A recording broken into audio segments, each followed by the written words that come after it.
Okay guys, good morning.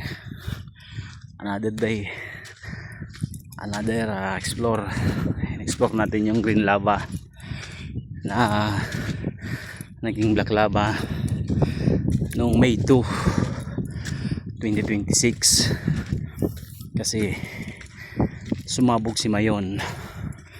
So titingnan natin ngayon ang kalagayan ng dating green lava na black lava na daw. So ito na tayo, approaching na tayo sa green lava. So wala tayong practice, medyo hingal na tayo maglakad. So ayan na siya, ayan, nandito na tayo sa green lava. Ayan yung view dito sa taas, pag tingnan nyo sa baba. Ayan, just tingnan natin.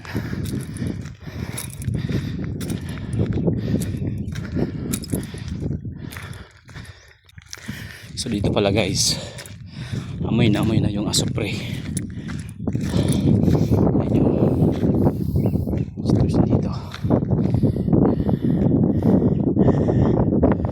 Dati to nagpapaganda guys na guys na to. Grabe dito pa naman. Ayan, amoy yung asupre. Yes, so tingnan yung mga halaman namumuti pa sa mga abo. So ito siya guys, itsura ng green lava ngayon. Ayan siya, pinong-pino guys. Ayan siya yung itsura ng green lava dati. Ito na siya ngayon. Ayan guys, may mga tabunan na puno na nyo, may mga pananim pang mais. So okay tayo, tok-tok.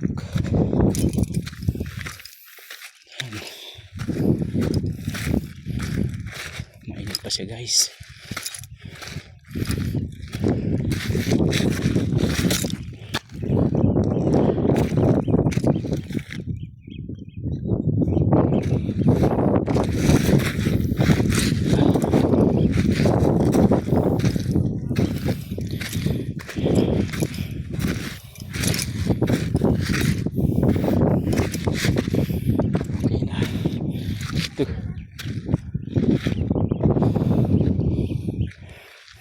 Guys, nakilatayan ko dati sa unahan nito guys, may napakalalim na gali. Tingnan nyo naman guys, ilang tinulada to ay binaba ni Mayon.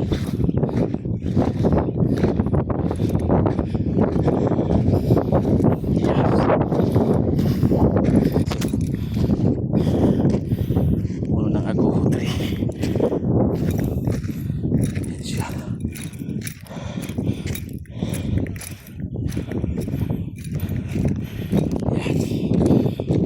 Na mga hukay na yan, palatandaan dati na umusok pa siya. Ayan, dati so napakalalim ito guys sa gali. Ayan,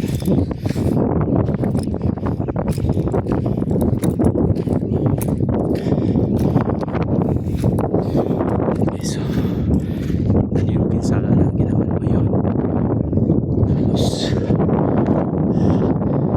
Lanta yung puno ng nyug.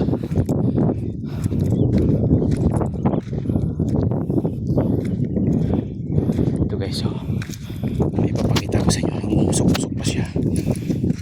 Ayan, umusok pa yan. Amoy na amoy pa yung asapre.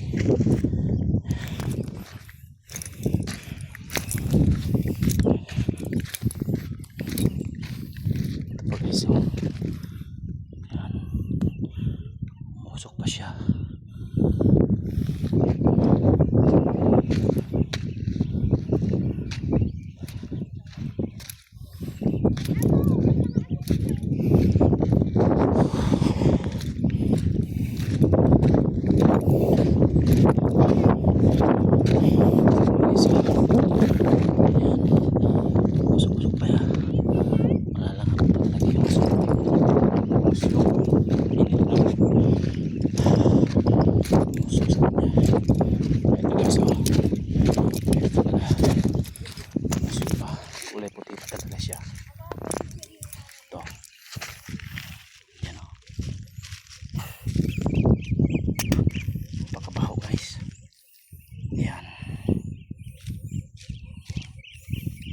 nangyari to guys nung May 2 around 5 PM ng hapon.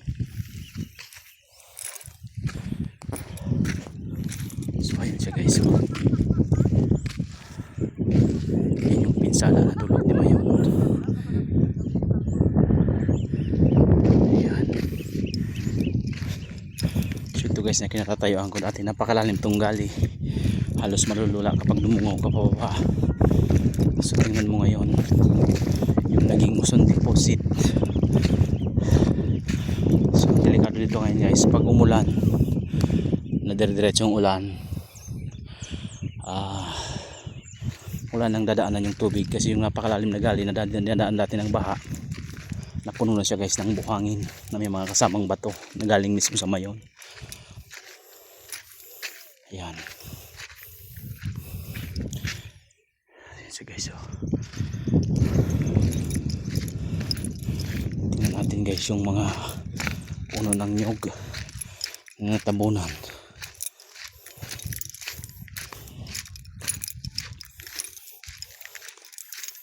Guys, ang talanta.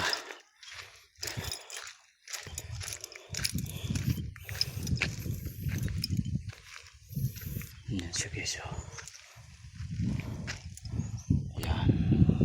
Kulay gray na. Musok pa siya guys. Yan.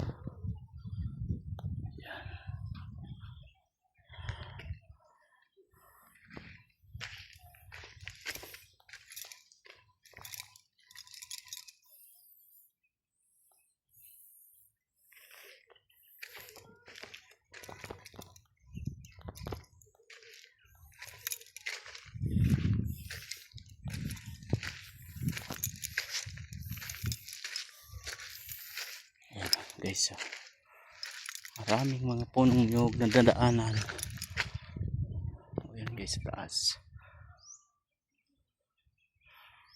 Ito guys yung magiging tourist spot na panibago 2026 May 2 around 5 PM na Mayon eruption. Ayan.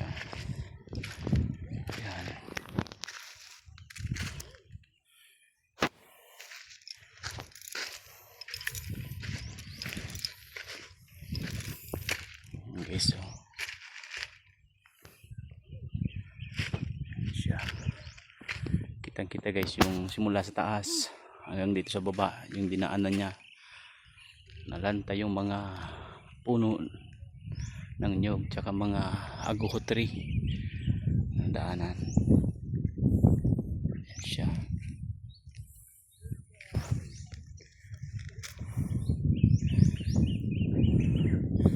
So dating ATV tour guide din tayo since 2012 hanggang 2020 nung nag-pandemic, tapos nagbagyong Rolly, nag-lockdown kasi noon, kaya dun muna tayo nagpahinga sa pagtiging isang tour guide.